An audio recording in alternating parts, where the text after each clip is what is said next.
എന്ന പെൺകുട്ടിയെ പോലെ തന്നെ ഇട്ടു. അപ്പോൾ ഈ റെക്കോർഡ് ചെയ്യുന്ന സമയത്ത് എനിക്ക് ചിരി വരുന്നുണ്ട്.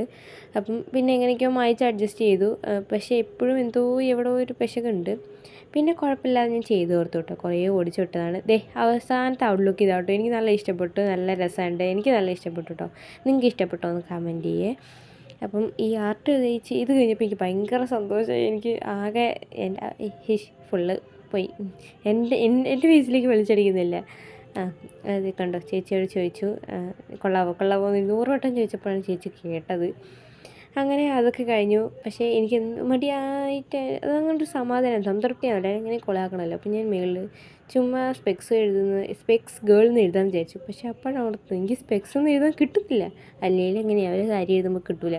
പിന്നെ എവിടെയൊക്കെയോ എഴുതി നോക്കി, ചേച്ചിയോട് ചോദിച്ചു. ചേച്ചി ചോദിച്ചപ്പം ചേച്ചി പറഞ്ഞു തന്നു. പക്ഷേ അതെനിക്ക് അങ്ങോട്ടൊരു സംതൃപ്തി ആവുന്നില്ല. അവസാനം ചേച്ചി ഗൂഗിളിൽ തപ്പിങ്ങാണ്ട് കാണിച്ചു തന്നപ്പോഴാണ് എനിക്ക് സമാധാനമായത് കേട്ടോ. അത് കഴിഞ്ഞപ്പോഴാണ് ഒരു സംതൃപ്തി ആയത് ശരിക്കും പറഞ്ഞാൽ. സ്പെക്സ് എന്ന് പറഞ്ഞു കണ്ടോ, അതാണ് ഞാൻ നോക്കുന്നത് ഇപ്പം. അങ്ങനെ അത് കഴിഞ്ഞപ്പോൾ സമാധാനമായില്ല. ചേച്ചീൻ്റെ ജെൽ പെൻ എടുത്തത് പിന്നെയും കുത്തിയിരുന്ന് അങ്ങോട്ട് ചെയ്യാൻ തുടങ്ങി. അവിടെ സ്പെക്സുകൾ എന്ന് പറഞ്ഞ് ഒരു സൈനും കൂടി ഇട്ട് കൊടുത്തു. അപ്പോഴാണ് എനിക്ക് സംതൃപ്തിയായത്. അതിൻ്റെ കൂടെ അവിടെ സ്റ്റാർ സിംഗർ അങ്ങോട്ടായിരുന്നു എന്ന് തോന്നുന്നു. ഐ തിങ്ക് സ്റ്റാർ സിംഗറാണ്. അതിനകത്ത് പാട്ടുണ്ടായിരുന്നു. നല്ല രസമായിട്ട് ഞങ്ങൾ എൻജോയ് ചെയ്ത് വരയ്ക്കുകയാണ് പാട്ടും കേട്ട്. അതാണ് അവിടെ കിടന്ന് കൂത്താട്ടം കാണിക്കുന്നത്. അത് കഴിഞ്ഞപ്പോൾ എനിക്ക് പിന്നെയും സന്തോഷം സഹിക്കാൻ പറ്റുന്നില്ല. എനിക്ക് ആ ഗേളിനെ കണ്ടിട്ട് ഭയങ്കര സന്തോഷം. എന്താ ചെയ്യുക, അയ്യോ. അത് കഴിഞ്ഞപ്പോൾ നേരെ ഞാൻ ഐസ്ക്രീം ബോട്ടിലെടുത്തു ഗൈസ്. ഐസ്ക്രീം എനിക്ക് ഭയങ്കര ഇഷ്ടമാണ്. ഐസ്ക്രീം ഏത് നേരം തിന്നുകൊണ്ടിരിക്കാൻ പറ്റുവാണെങ്കിൽ അത്രയും സന്തോഷം. ഇത് പക്ഷേ വാനിലയാണ്. എനിക്ക് വാനില കുഴപ്പമില്ല, ഞാൻ കഴിക്കും. പക്ഷേ അത്ര വലിയ താല്പര്യമില്ല.